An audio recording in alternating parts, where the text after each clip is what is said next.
สบายดีเนาะมื้อนี้พ้นมาช่วงแรกๆพี่น้องคิดว่าบ่มาสำเนาะแดดเอาแถเอาว่าชอบไก่ก็อีหยังอยู่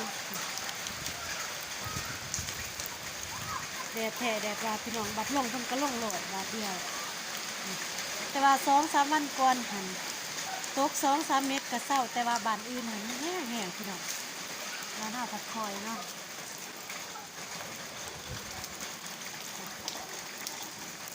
คือว่ามื้อนี้ได้สำนีโอเคเนาะเมื่อวานนี่ไปเบิ่งกาแฟก็เหี่ยวเบิด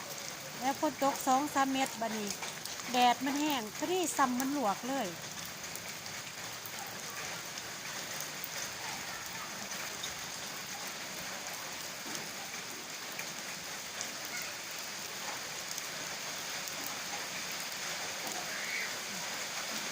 เพราะว่าพายุเขาเนาะถ้าว่าฝนมันมามันก็สิไข่แน่เพราะว่ากาแฟเฮาเริ่มนี่เนาะ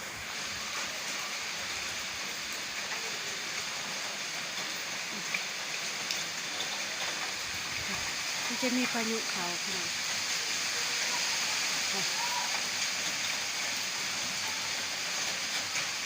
แต่ว่าบางเทื่อบ้านใกล้กันฝนอาจจะตกบ่ฮอดก็มี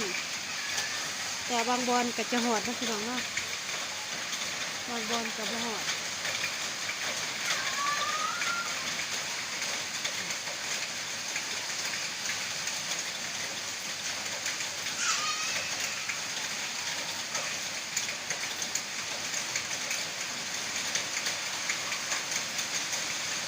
ลมแห้งเนาะลม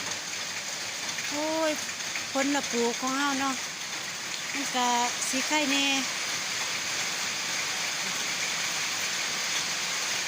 น่าจะแห้งเติบเลยเมื่อวานมาซื้อมาดินไล่ซื้อเนาะเพราะว่ามันสิตกมา3-4 วันแล้วปีกายหันแดดประมาณ3 เดือนหรือ4 เดือนเด้อพี่น้องเด้อกาแฟอันใต้เบิดวันนี้4 เดือนฝนหาก็ตกเทื่อนึงก็บ่คิดว่าสิได้เก็บซำเนาะถ้าเป็นกาแฟกลางก็ได้เก็บคือกันแต่ว่าบ่หลายแต่กาแฟน้อยก็ได้เก็บแต่ว่าบ่คิดว่าสิได้เก็บซ้ำเพราะมันแดดเอาแท้เอาว่าแต่คนเฮานี่น่ะอยู่ในห่มแท้ๆก็ยังอยู่บ่ได้เนาะขย้อนสิฝนขย้อนสิกกาแฟน่ะ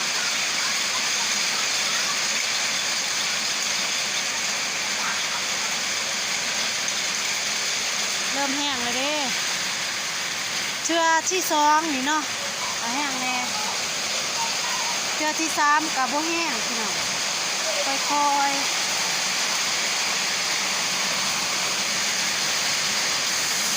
นี่มันโซ่มาเนาะ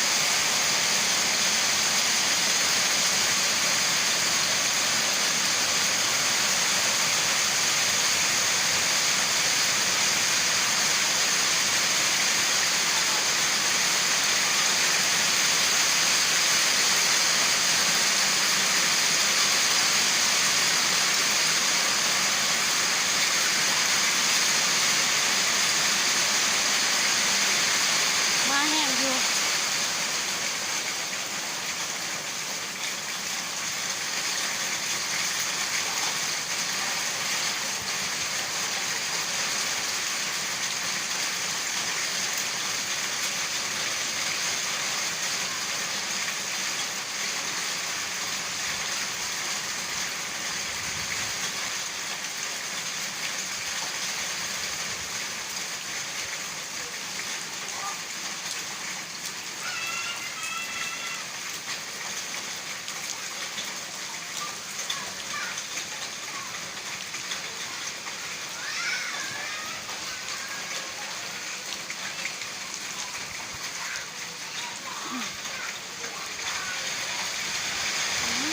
เอาตกแห้งเลยตก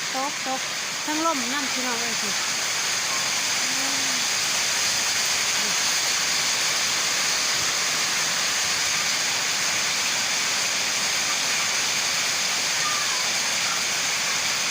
ลมแห้งขนาด ล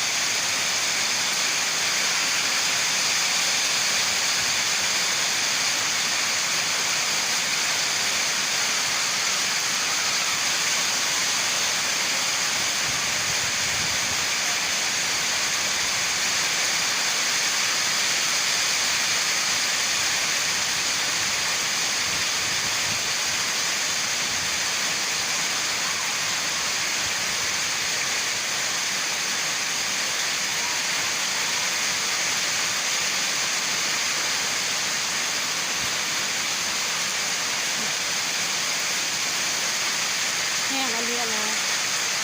ถ้าเป็นจังซี่ก็ไข่แน่เนาะมื้ออื่นถ้าจะออกไปเบิ่งสวนกาแฟพี่น้องว่ากาแฟของเฮามันจะซื่นส่ำใดเนาะเมื่อฝนแบบมันแห้งตกมาแล้วดินมันจะชุ่ม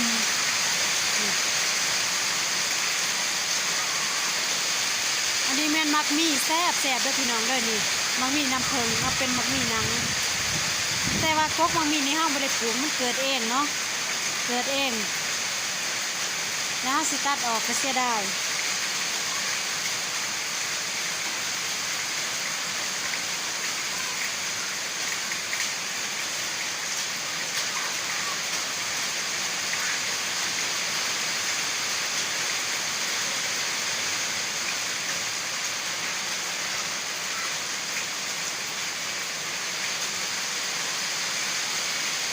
เขาเพนด้าเพิ่นก็นอนนะพี่น้องเนาะเพิ่นมา